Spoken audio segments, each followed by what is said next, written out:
Hello friends, how are you? Welcome to our channel. और जैसा कि हम लोगों ने लास्ट वीडियो में देखा था कि हम लोग पाइथन पे कैसे इंप्लीमेंट करें क्यू को, तो हम लोग इस वीडियो में क्यू के बारे में थोड़ा सा और डीप डाइव लगाएंगे और जानेंगे क्यू के बारे में थोड़ा सा कुछ और कि क्यू को हम लोग स्टैटिक मेमोरी एलोकेट कर कर कैसे उसको हम इंप्लीमेंट कर सकते हैं। तो चलिए स्टार्ट करते हैं।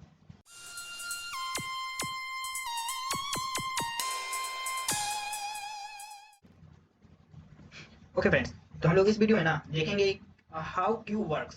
तो ये कुछ मैंने पीपीटी बनाया है आपको समझाने के लिए, तो इसको आप लोग एक बार पढ़ लीजिए कि ये कहना क्या चाह रहा है। जैसे कि two pointers called front and rear are used to keep track of the first and last elements in the queue. जैसे कि मैंने आपको क्यू के बारे में बताया था कि ये क्यू जो है उसमें हम लोग एक इंक्यू फंक्शनैलिटी डालते हैं जो कि इंसर्शन करता है, और एक डिक्यू होता है जो कि डिलीट करता है। तो हम लोग इसको अगर हम लोग थोड़ा सा और बेसिक समझना चाहें तो हम लोग क्या करेंगे, हम लोग एक फ्रंट बनाएंगे और एक रियर बनाएंगे। उसको कैसे बनाना है वो बात की बात है। तो हम लोग ये क्यों समझना चाह रहे थे, जबकि हम लोगों ने लास्ट वीडियो में पाइथन को तो समझ लिया था। पाइथन पे हम लोगों ने क्यों इम्प्लीमेंट किया, तो ये आगे हम क्यों ऐसा कर रहे हैं उसका रीजन ये है कि जैसे कि हम लोग पाइथन में बस एक बेसिक इंप्लीमेंटेशन देखा था। हम लोगों ने कोड के जरिए ये नहीं देखा था कि क्यों बैकग्राउंड में कैसे वर्क कर रहा है। क्यू को हम लोगों ने बस एक बेसिक इंप्लीमेंटेशन देखा था। और पाइथन में होता क्या है ना, पाइथन में होता है कि वो एक डायनामिक मेमोरी एलोकेट कर देता है। तो डायनामिकली मेमोरी एलोकेट जब होता है ना, तो उसमें हम लोग को पता नहीं चलता है कि मेमोरी कब फ्री हो रहा है, क्या हो रहा है उसमें, क्योंकि उसमें गार्बेज कलेक्टर लगा होता है। तो गार्बेज कलेक्टर मेमोरी को खुद ही फ्री कर देता है। तो उसमें मतलब हम लोग ने बेसिक इंप्लीमेंटेशन दिया वो समझने के लिए बस कि हाँ क्यू ऐसे ऐसे काम कर सकता है। क्यू में हम लोग ऐसे इंक्यू कर सकते हैं, डीक्यू कर सकते हैं, डिस्प्ले कर सकते हैं, उसका साइज निकाल सकते हैं। हम लोग ऐसे समझ सकते हैं, बस वो समझने के लिए मैंने उसको बताया। पर जबकि मुझे क्यू के बारे में और डीप डाइव लगाना है, मुझे इसको और अच्छे से समझाना है, तो इसको ना हम सी प्रोग्रामिंग लैंग्वेज पर समझाने का ट्राई करेंगे। क्योंकि डाटा स्ट्रक्चर का मतलब ही होता है कि कैसे डाटा को अरेंज किया जाए। तो सबसे अच्छा तरीका जहाँ पर डाटा अरेंज करने का मिले वहीं करते हैं हम लोग। ऐसा नहीं है कि पाइथन पे नहीं कर सकते हैं, पर पाइथन पे हम लोग करेंगे कुछ टाइम बाद और हम लोग पाइथन पे समझेंगे कि क्या कैसे किया जाएगा। पर अभी हम लोग थोड़ा सी लैंग्वेज की तरफ स्विच करते हैं और समझते हैं। तो हम लोग एक फ्रंट एंड रियर लेंगे जो कि वो डाटा को फर्स्ट और लास्ट से ट्रैक करेगा। और when initializing the queue we set the value of front and rear to -1। And ये आप देख लीजिए, पढ़ लीजिए, उसके बाद हम इसको समझाते हैं कि हम करना क्या चाहते हैं, इस वीडियो में हम क्या करना चाह रहे हैं। तो चलते हैं VS कोड पर और देखा जाए कि क्यू को और कैसे अच्छे से इंप्लीमेंट किया जाए। ओके, तो VS कोड पे आ गए हम लोग। यहाँ पर क्यू क्यू क्यू इंप्लीमेंटेशन से एक डॉट सी कर हम एक फाइल बना लेते हैं। ओके, और यहाँ पर हम क्या करने वाले हैं, आप लोगों ने अगर वो पढ़ा था जो मैंने पीछे दिखाया, तो वो मैं समझाने वाला हूँ कि मैं बता क्या रहा हूँ उसमें। ओके, तो ये देखिए, यहाँ पर एक मैंने एरे बनाया हुआ है। और एरे है 0 1 2 3 4 5, मतलब 0 टू मतलब 1 2 मतलब 6 एरे में है। एलिमेंट हम लोग ले सकते हैं, और हम लोग जैसे कि फ्रंट और रियर को -1 रखा है। हम लोग बस एक पॉइंट पे ध्यान देना है कि जब भी हम लोग इंसर्शन करेंगे तो वो रियर से पे करेंगे, और डिवीजन करेंगे तो फ्रंट से। यहाँ पर हम लोग का ये जो इधर से जो स्टार्ट हो रहा है, ये इस पार्ट को हम लोग फ्रंट बोल रहे हैं, और इधर से जो हो रहा है वो इंसर्शन, यानी ये रियर पार्ट है, ये रियर है, और इधर से डिलीशन, मतलब हमारा लेफ्ट साइड जो है वो इंसर्शन करने के लिए है, और राइट साइड से हम लोग करेंगे डिलीशन इस पिक्चर के अकॉर्डिंग। तो आए थे हम लोग कोड पर और हम लोग देखते हैं। मेन टू स्निपेट करके मैंने बनाया था। ओके, तो हम क्या करते हैं इसमें। Okay,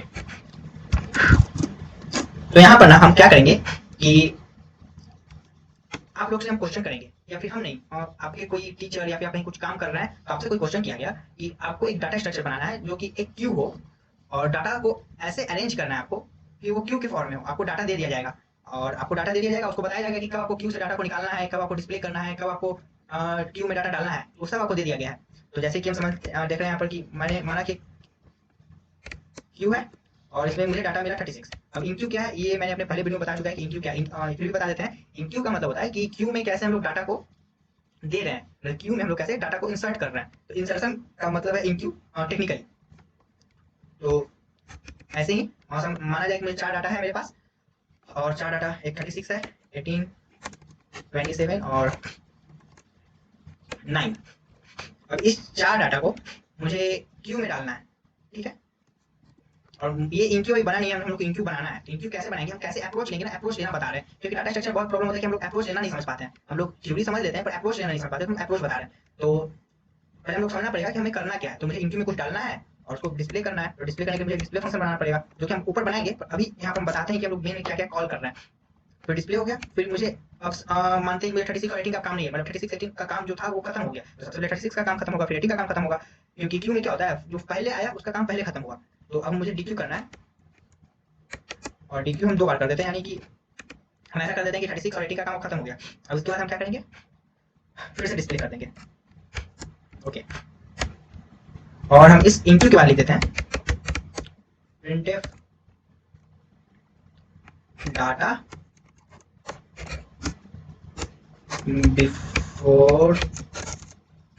before इंक्यूइंग, डीक्यूइंग, डीक्यूइंग। और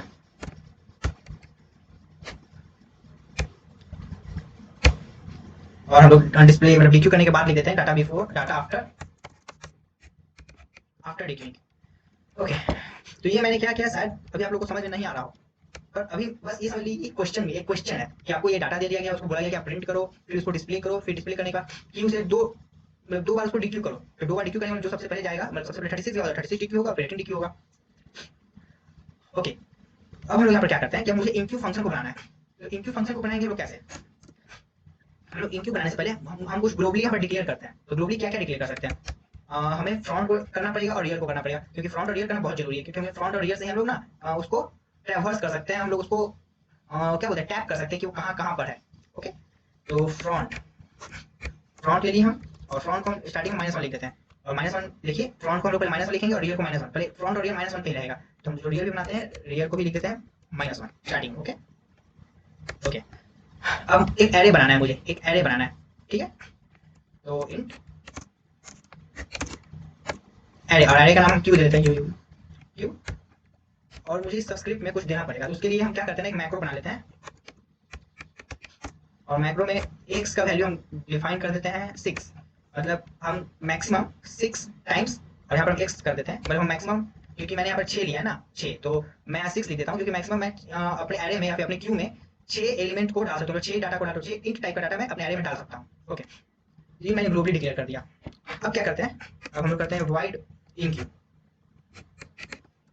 ओके, अब इसमें क्या करेंगे, अब जैसे कि ये 36 है, 36 को हमको यहाँ पर डालना है, 36 को हमको यहाँ डालना है, तो 36 यहाँ पर अगर जाता है, जैसे कि मैंने यहाँ लिखा है, यहाँ पर गया 36, तो इसका मतलब क्या हुआ, 36 यहाँ पर गया, इसका मतलब क्या हो रहा है, इसका मतलब ऐसा हो रहा है कि जब मैंने पहला बार डाला तो मेरा फ्रंट भी चेंज हो रहा है और रियर भी चेंज हो रहा है। फ्रंट कहाँ चला जा रहा है, फ्रंट 0 पे चला जा रहा है, और रियर जो भी वही 0 पे चला जा रहा है। ओके, तो जो मेरा फ्रंट है और रियर है वो चेंज होकर 0 पे चला जा रहा है। तो अब मेरा फ्रंट चला जाएगा 0 पर, और मेरा रियर भी चला जाएगा 0 पर, जब इसमें हम 36 डालते हैं। इसको हम कोडिंग पे कैसे लिखेंगे, इसको हम यहाँ पर कुछ ऐसे लिखेंगे कि if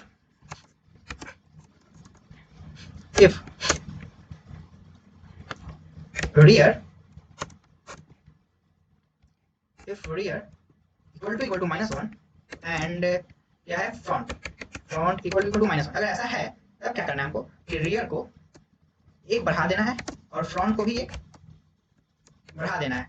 आप इसको चाहें तो rear equal to front equal to 0 भी लिख सकते हैं, क्योंकि डायरेक्ट 0 कर सकते हैं, पर मैं 0 नहीं कर रहा हूँ, क्योंकि यहाँ पर इंक्रीमेंट ऑपरेटर का मतलब समझ में आना चाहिए ना, क्योंकि हम डाटा स्ट्रक्चर कर रहे हैं तो हम लोग को इतना समझ में आना चाहिए कि ये क्या कर रहे हैं हम लोग। तो यहाँ पर रियर प्लस प्लस करके मैंने फ्रंट प्लस प्लस कर दिया। तो उसके बाद क्या करते हैं, उसके बाद हम ये कर रहे हैं कि अब डाटा को मुझे डालना है, तो हम क्या लिखे हैं, इंसर्शन रियर, मतलब जब भी हम लोग इंसर्ट करेंगे तो रियर पोजीशन पे करेंगे, मतलब हमको रियर, जहाँ पर हमको रियर है, जहाँ से मतलब कि रियर है उस जगह पे हमको इंसर्ट करना है। तो इंसर्ट कैसे करेंगे, हमको यहाँ पर करना है, मैंने इस एरे में इसको 0 पोजीशन पे इंसर्ट करना है। 0 पोजीशन अभी रियर के पास है, जब रियर है तो हम क्या करते हैं, हम लोग क्यू जो बनाया है अपना, क्यू के रियर में असाइन कर देते हैं x को। अच्छा, अभी ये x क्या हो गया, तो मुझे यहाँ पर लिखना पड़ेगा इंट x।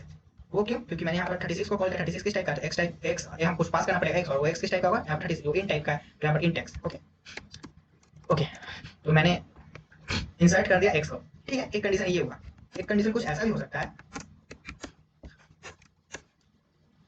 एक कंडीशन कुछ ऐसा हो सकता है कि ये जो मेरा पोजीशन है यहाँ पर 36, मैंने 36 पर कुछ और डाला, कुछ और डाला, कुछ और डालते डालते डालते यहाँ पर पहुंच गया, और इस पोजीशन पे जैसे पहुंचा उसके बाद भी मैं डालने का ट्राई कर रहा हूँ, मतलब कि इस पोजीशन के बाद मैं कुछ डालने का ट्राई करूंगा, पर मैंने तो उतना बनाया ही नहीं है, उसके बाद मेरे पास लोकेशन ही नहीं डालने का। तो ये एक ओवरफ्लो सिचुएशन हो गया। तो मुझे कोई ऐसे बंदा है जो आया और वो बस क्या बोलते हैं, इंक्यू करने का ट्राई कर रहा है बार बार बार बार, यहीं पर उसने मेन में 6-7 बार कॉल कर देगा इंक्यू को, 6-7 बार, और 7-8 नहीं, 6 से ज्यादा कॉल कर देगा वो, 7-8 टाइम्स कॉल कर देगा वो, तो यहाँ पर लेगा नहीं, सपोर्ट ही नहीं होगा वो। तो यहाँ पर ओवरफ्लो सिचुएशन हो जाएगा। तो यहाँ पर को लिखना पड़ेगा कि एल्स इफ जो मेरा रियर है वो अगर इक्वल टू जो मैं टोटल कितना है x, और x माइनस वन और 6 है और मेरे यहाँ पर 5 होना चाहिए, मतलब रियल में मैक्सिमम 5 हो सकता है। तो अगर ऐसा हो जाए, मतलब इस पोजीशन पे अगर चला गया, उसके बाद अगर कोई भी इंक्यू करने का ट्राई कर रहा है तो इसको ये मैसेज शो हो जाना चाहिए कि आपका अभी जो क्यू है ना, वो क्यू जो है अभी ओवरफ्लो है, क्यू इज ओवरफ्लो। ओके, ठीक है, ये तो समझ में आ गया। अब बात करते हैं कि जैसे कि मैंने -1 से, मतलब -1 से ट्रैवर्स करके यहाँ पर 36 पर ला दिया, मैंने लास्ट का देख लिया, पर इधर हमको डालना हो तो कैसे डालेंगे? तो जैसे कि 18 है, मुझे 18 को यहाँ डालेंगे हम। तो हाँ, एक चीज हमको हमेशा याद रखना है ना कि फ्रंट जहां पर है उसको वहीं पर रखना है, मतलब इंक्यू करते टाइम फ्रंट जहां पर है उसको वहीं पर रखना है, फ्रंट को चेंज नहीं करना है, हमेशा हमको रियर को हटाना है। तो रियर को हटाएंगे हम लोग कैसे? रियर को हम लोग एक बढ़ा देंगे। रियर को हम क्या बोलेंगे कि अब तुम 0 को नहीं, अब -1 को तुम पॉइंट कर रहे हो। फ्रंट अभी भी वही है पर रियर अब 1 पे चला गया, तो हम इसको कैसे करेंगे? हम लोग यहाँ लिखेंगे कि जो रियर है मेरा एक बढ़ेगा जब मुझे एक डाटा और डालना हो, तो मतलब 0 के बाद जो भी हम डाटा डालेंगे ना, उसमें हमको रियर को एक बढ़ाना पड़ेगा। जैसे कि अब मानते हैं यहाँ पर 27, अगर मुझे 27 यहाँ डालना है, तो मैं यहाँ 27 डालूं, तो ये जो मेरा रियर होगा ना, वो रियर 2 को पॉइंट करेगा, इस 2 को। ठीक है, जब रियर अब एक बढ़ेगा तो इसके बाद हम क्या करते हैं, मैंने लिखा कि रियर प्लस प्लस हो रहा है, पर क्यू में मुझे डाटा डालना है, तो क्यू के रियर वाले पोजीशन पर मैं एक्स को डाल दूंगा। और एक्स डालेगा मतलब क्या क्या हो रहा है, बट चल क्या रहा है वो देखना जरूरी है। और पहले 36 वाला कॉल होगा, इन क्यू गया 36। ओके, तो पहले देखेगा क्या, जब 36 यहाँ पे जाना था उससे पहले तो क्यू मेरा क्यू खाली था, तो क्यू खाली था इसका मतलब क्या हो रहा था उसमें, ये वाला कंडीशन होगा, if rear equal to -1 and front equal to -1, तो फ्रंट एक बढ़ेगा, रियर एक बढ़ेगा, और क्यू के रियर वाली पोजीशन पे 36 चला जाएगा, और यहाँ पर 36 आ जाएगा। ओके, फिर इन क्यू 18, मतलब इन क्यू मुझे इन क्यू करना है 18, क्यू में मुझे 18 डालना है, जबकि यहाँ पर 36 पहले से जा चुका है, तो चेक करेगा ये कि क्या ये कंडीशन सही है, इफ वाला रियर इक्वल माइनस, तो नहीं, अभी फ्रंट भी 0 है और रियर भी 0 है, तो ये कंडीशन फेल। एल्स इफ क्या rear is equal to x -1 है, ये तो नहीं, ये भी नहीं। तो एल्स एल्स में क्या करेगा, वो रियर को एक बढ़ाएगा और क्यू के रियर में वहां डाल देगा, मतलब यहाँ पर 18 डालेगा, मतलब ऐसा कुछ हो रहा है। तो आई थिंक मैंने अपना इन क्यू बना लिया। डॉक्यूमेंट को फॉर्मेट कर लेते हैं यहाँ तक, मतलब ऐसे कर देखा जाए तो 9 तक यहाँ पर चला जाएगा, यहाँ पर 9 हो जाएगा, और मेरा जो रियर होगा वो अब 3 को पॉइंट करेगा, जो मेरा रियर है वो पॉइंट करेगा 3 को। ओके, ठीक है। उसके बाद ये कॉल होगा प्रिंट ऑफ डाटा बिफोर डिक्यूइंग, ठीक है। उसके बाद मुझे डिस्प्ले, और मैं डिस्प्ले बनाने से पहले डीक्यू बनाऊंगा। वो क्यों, उसका रीजन ये है क्योंकि डिस्प्ले जब बनाएंगे ना, तो उसको अच्छे से समझने में आसानी होगा जब मैं डीक्यू बना लूंगा। तो ठीक है, पहले मैं डीक्यू बनाता हूँ, वाई डीक्यू। ओके, अब इसमें मुझे करना क्या है, डीक्यू में हम क्या करें कि मैं डीक्यू बन जाए। तो डीक्यू डिस्प्ले, मान लेते हैं कि डिस्प्ले ये हो गया, ये जो ये है, तो मान लेते हैं कि ये डिस्प्ले ऐसा हो गया होगा कहीं पर 36 और 89 करके ऐसे डॉट डॉट डॉट ऐसे ऐसे करके अपना डिस्प्ले हो गया, ये कहीं डिस्प्ले हो गया, ये अपने कंसोल पे डिस्प्ले हो गया। उसके बाद डीक्यू हो रहा है, तो डीक्यू होगा कैसे? डीक्यू का 2-3 कंडीशन हो सकता है, तो हम उस कंडीशन के पे जा रहे हैं पहले कि कंडीशन हो क्या क्या सकता है। एक कंडीशन ऐसा कहीं हो सकता है कि जो मेरा रियर हो, जैसे मानते हैं कि ये 2 बार डीक्यू हुआ, और हम 2 बार लिख कर यहाँ पर अगर मैं 3 बार लिख देता, या फिर मैं हाँ 3 बार लिख देता, तो 36 पर डीक्यू होता, फिर 18, फिर 27, और जो मेरा फ्रंट है और रियर है वो दोनों 9 को पॉइंट करता। तो एक ऐसा कंडीशन हो सकता है कि मेरा फ्रंट और रियर एक टाइम पे सेम हो। मैं कहने का मतलब ये है कि मैंने यहाँ पर 2 बार कॉल किया, अगर मैं इसको 3 बार कॉल कर दूं,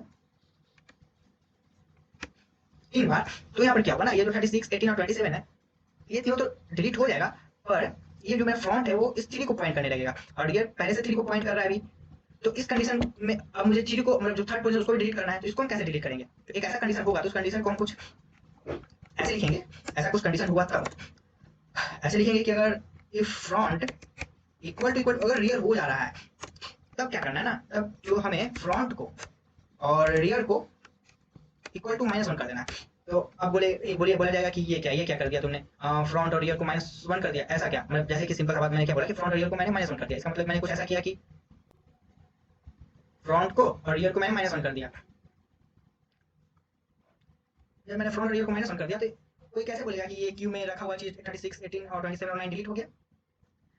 नहीं, वो डिलीट नहीं हुआ है, पर वो एक गार्बेज वैल्यू बन गया, क्योंकि इसका जरूरत नहीं, क्योंकि हम लोग ट्रैवर्स जो कर रहे हैं ना, जो हम लोग क्यू जो है मेरा वो फ्रंट और रियर के बीच में ही लाई कर रहा है, और ये 36, 18 और 27, 9 अभी ये गार्बेज वैल्यू बन चुका है। अब इसके बाद हम जब भी इसमें इंक्यू करेंगे तो इसके ऊपर ओवरराइट कर जाएगा, मतलब 36 हट जाएगा, उसके बाद ओवरराइट कर जाएगा।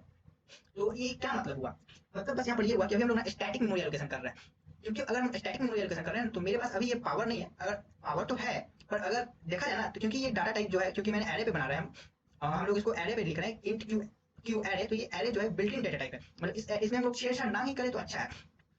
तो इस एरे के साथ हम छेड़छाड़ नहीं कर रहे हैं, पर जब भी हम लोग डायनामिक मेमोरी एलोकेशन करेंगे, जब हम लोग मैलोक कैलोक का यूज कर जब हम लोग खुद का एरे बनाएंगे, डायनामिक एरे बनाएंगे, तब हम लोग इसको फ्री कर सकते हैं, तब हम लोग यहाँ से हटा सकते हैं, इसको फ्री कर सकते हैं, फ्री करके मेमोरी को, अभी मेरे पास राइट नहीं है इसको फ्री करने का। अभी मैं ऐसा नहीं लिख सकते कि ये जो 36 है वो फ्री हो जाए। हाँ, बट बस इतना हम लोग समझ सकते हैं कि जो फ्रंट है और रियर है वो -1 को कर रहा है, तो ये सब, ये जो चारों है ना अभी, वो गार्बेज वैल्यू बन चुका है। और गार्बेज वैल्यू जब भी अब इसका इंक्यू करेंगे तो 0 पोजीशन मान लेते हैं, इस बार इंक्यू तो 0 पोजीशन पे ही होगा, तो 0 पोजीशन जो भी चीज इंक्यू होगा, जो भी चीज इंक्यू का वो 36 के ऊपर ओवर राइट करेगा।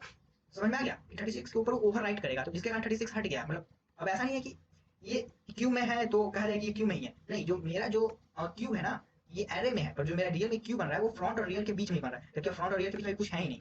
तो ये जो ये अभी गार्बेज वैल्यू है, ठीक है। ओके, तो हमने ऐसा कुछ कर लिया, मैंने एक कंडीशन ये देख लिया। एक कंडीशन कुछ ऐसा हो सकता है कि स्टार्टिंग से ही ना मतलब कोई ऐसा बंदा है जो कि क्यू अभी मतलब खाली हो, क्यू में कुछ हो नहीं, और वो उसको डीक्यू करने का ट्राई करे। मतलब उस क्यू में कुछ है ही नहीं पर उसको डीक्यू करने का ट्राई कर रहा है, तो उसके उस टाइम उसको प्रिंट होना चाहिए ना, भाई रुको रुको रुको, तुम डीक्यू मत करो, अभी वहां पर ना वो खाली है, मतलब अभी क्यू जो है वो अंडर फ्लो है। तो इसके लिए मुझे ऐसा लिखना पड़ेगा, else if front equal to अगर -1 है एंड रियर इक्वल टू अगर -1 है, इसका मतलब ये है कि अभी क्यू ना खाली है। तो क्यू खाली है तो इसमें अभी हमको ज़्यादा कुछ करने का जरूरत नहीं है। तो हम लोग बस सिंपली ये कर सकते हैं कि हम यहाँ पे प्रिंट करवा देंगे उस बंदे के लिए कि भैया आप रुक जाओ, अभी मतलब ट्राई मत करो, ट्राई करना सही नहीं है, क्यू जो है आपका वो अंडर फ्लो है, मतलब क्यू में भी आप कुछ है ही नहीं, आप फिर भी आप उसको डीक्यू करने का ट्राई कर रहे हो, तो क्यू इज अंडर फ्लो। ऐसा हम लोग कर सकते हैं। ओके, ये दो कंडीशन हम लोगों ने देख लिया। एक कंडीशन और है, एक कंडीशन जो कि सबसे इंपॉर्टेंट है, वो समझना है। जैसे कि हम लोग समझ रहे हैं, हम लोग फिर से यहाँ पढ़ाते हैं, जैसे कि हम लोग चार्ट डाला था और उस टाइम ये फ्रंट पॉइंट कर रहा था 0 को और ये रियर पॉइंट कर रहा था 3 को। ओके, यहाँ पर अब इस टाइम मुझे डीक्यू करना है, फ्रंट 0 को कर रहा था और रियर कर रहा था 3 को पॉइंट, और अब मुझे डीक्यू करना है। डीक्यू किसको करना है? 36 को, 18 को, 27 को, या 9 को, या फिर मुझे सबको डीक्यू करना है। पर यहाँ पर 3 बार लिखा हुआ है, यानी 3 बार, यानी 36, 18 और 27, यानी कि एक ऐसा कंडीशन जहाँ पर फ्रंट और रियर ना तो सेम है ना कुछ है, फ्रंट और रियर मतलब अलग अलग है, अभी मतलब दोनों का वैल्यू अलग अलग है। यहाँ पर अगर देखा जाए तो इस दोनों कंडीशन में ना, इस दोनों कंडीशन में फ्रंट और रियर सेम हो रहे हैं, मतलब फ्रंट इक्वल टू रियर और front equal to -1, rear equal to -1, मतलब फ्रंट और रियर दोनों जगह सेम था, इसलिए दो कंडीशन बन गया। पर अगर अगर अगर ये दोनों सेम नहीं हो रहे हैं, तब क्या करेंगे हम ना, और सिंपल है इस चीज को कोड के कोड करना कि बस हमको फ्रंट प्लस प्लस करना है। अब बात हो गया फ्रंट प्लस प्लस करने से क्या हो जाएगा, फ्रंट प्लस प्लस करेंगे मतलब क्या, जैसे कि मानते हैं कि मैंने यहाँ डीक्यू को कॉल करा, तो डीक्यू देखेगा इस टाइम पे, देखेगा क्या वो फ्रंट इक्वल टू रियर है, तो नहीं नहीं है।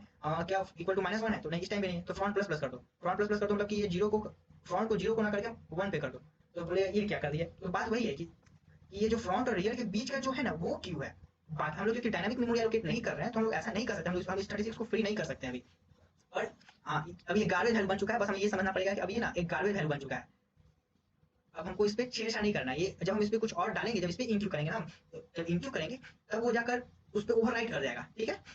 और अभी जो मेरा क्यू है फ्रंट और रियर के बीच में, एक बार मतलब डीक्यू अगर हमने किया यहाँ पर, तो ये 36 चला जाएगा, दो बार डीक्यू किया तो 18 गया, दो बार डीक्यू करने का मतलब कि ये जो मेरा फ्रंट है 2 को पॉइंट करेगा, और जैसे ही तीसरा बार डीक्यू हुआ, तीसरा बार, तो आप समझ ले सकते हैं कि क्या हो रहा है यहाँ पर। ओके, तो आई थिंक मैंने अब डीक्यू भी बना दिया, डॉक्यूमेंट को फॉर्मेट करते हैं। अब मुझे बनाना रह गया डिस्प्ले। ओके, तो डिस्प्ले डिस्प्ले बनाना ज़्यादा कुछ हार्ड नहीं रहा। डिस्प्ले बनाना मतलब कि बस हमें ट्रैवर्स करना है एरे में। एरे हम लोग कैसे ट्रैवर्स करते हैं, मुझे डिस्प्ले बनाना था। ओके, डिस्प्ले बनाने के पहले एक बात हम यहाँ बोलना चाहेंगे कि डिस्प्ले बनाने, अगर मान लेते हैं कि ये क्यों ना अभी खाली है, मतलब फ्रंट इक्वल टू -1 और रियर इक्वल टू -1 पे है, ऐसे कुछ ऐसे है, इफ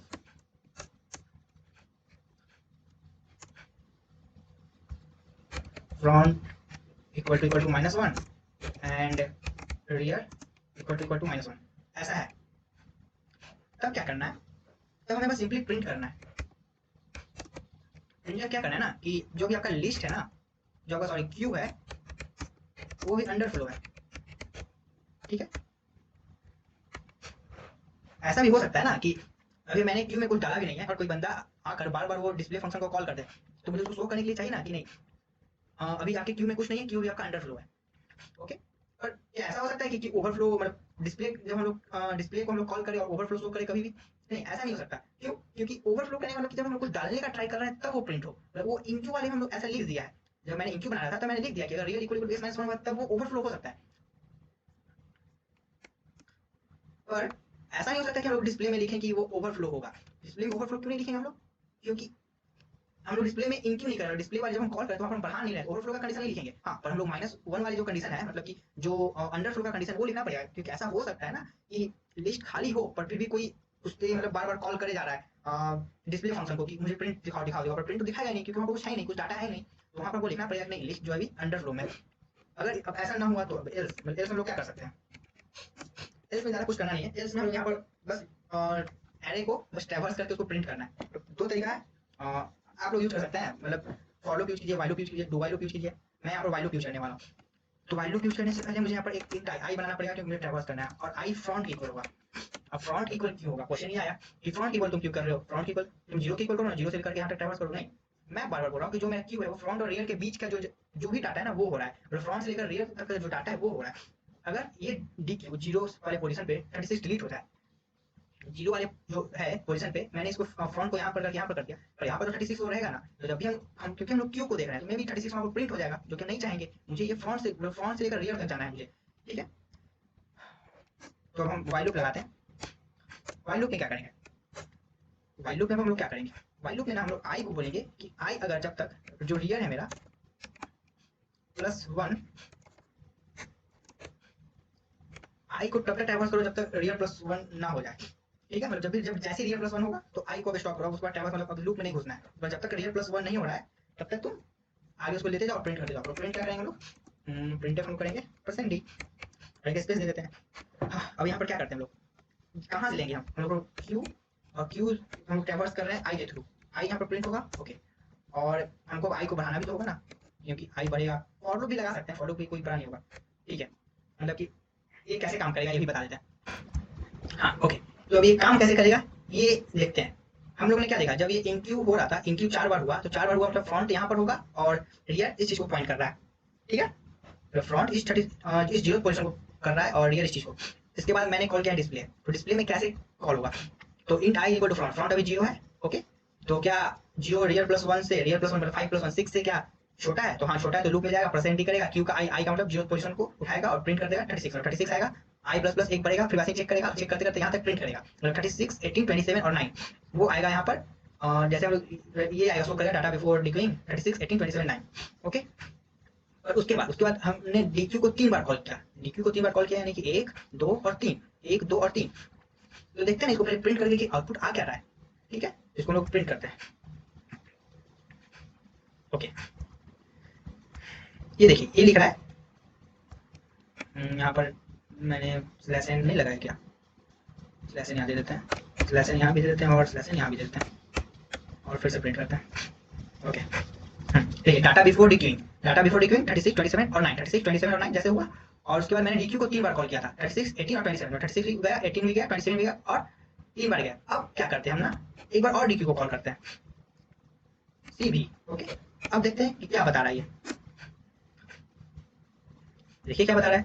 अब यहाँ पर बोल रहा है ये कि डाटा बिफोर डिक्यूइंग के पहले 36 था, 18 था, 27 और 9 था, ठीक है। यहाँ तक तो समझ में आ रहा है। पर जैसे ही डाटा आफ्टर डिक्यूइंग, मतलब ये चारों खाली हो गया, जैसे ही इस पे भी पॉइंट होने लगा फ्रंट, क्योंकि ये 3 हो गया, बताया ना कि ये भी जब फ्रंट पर इसको है तो इसको करेगा पॉइंट इस पे, फिर इस पे, मतलब ये फ्रंट जैसे 9 पे पॉइंट कर रहा है। तो क्यू अंडरफ्लो क्यों हो गया? क्योंकि जैसे ही इसको हटाना था ना, जब इस दोनों फ्रंट और रियर दोनों इस पे पॉइंट कर रहा था, तो हमने क्या कंडीशन लिखा कि हमने बोला कि फ्रंट और रियर हो जाए -1 के इक्वल। मैंने क्या किया देखिए दिखाते हैं। हाँ, यहाँ पर हमने क्या किया, जैसे ही बोला कि फ्रंट और रियर इक्वल हो जाए तो फ्रंट और रियर का वैल्यू हो जाए -1, और जब फ्रंट और इक्वल टू -1 हो, यहाँ पर front equal to -1, rear equal to -1, तो क्या प्रिंट करना है? क्यू इज अंडरफ्लो, तब क्यू अंडरफ्लो प्रिंट हुआ यहाँ पर, queue underflow, okay. I think यहाँ तक समझ में आया होगा। और एक चीज और बच गया कि क्यू ओवरफ्लो कब प्रिंट होगा? तो क्यू ओवरफ्लो तब प्रिंट होगा जब इसको हम लोग ना एक्सेस कॉल कर देंगे, जैसे कि 3 3 6 बार कॉल कर दिया मैंने, रिकॉर्ड कर देते हैं, 3 3 6, हाँ ठीक है, 6 बार कॉल किया तो एक बार और कॉल कर देते हैं, ओके सेव। अब इसको रन करके देखते हैं, बोल रहा है क्यू इज ओवरफ्लो, जो आपको क्यू है ओवरफ्लो हो गया है, ठीक है। और बोला जा रहा है डाटा बिफोर डिक्यूइंग, मतलब 6 प्रिंट किया, 6 था वो आपको 6 प्रिंट किया, और वो 4 डिक्यू में 1 2 3 4, मतलब यहाँ पर भी मैंने 9 डाला, 9 डाला, ठीक है। और इसके बाद भी 3 और एक बार और मैंने यहाँ पर 9 डालने का ट्राई किया, मैंने ट्राई किया यहाँ पर 9 डालने का, पर क्योंकि 9 डलाया जाएगा ही नहीं यहाँ पर, क्योंकि ये ओवरफ्लो सिचुएशन क्रिएट कर देगा, क्योंकि इसके बाद 5 बार है ही नहीं। तो यहाँ पर ऐसा लिख दिया ना कि Q is overflow, Q overflow हो चुका है।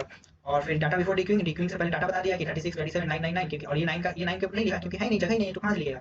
और मैंने डीक्यू कितना बार किया था, 1 2 3 4, 4 बार किया, मतलब कि 1 2 3 4, तो ये 2 बचना चाहिए, तो 9 9 प्रिंट हो गया। आई होप आपको ये वीडियो समझ में आया होगा, और समझ में आया तो प्लीज़ लाइक कीजिए, शेयर कीजिए, सब्सक्राइब कीजिए, and thank you for watching this video.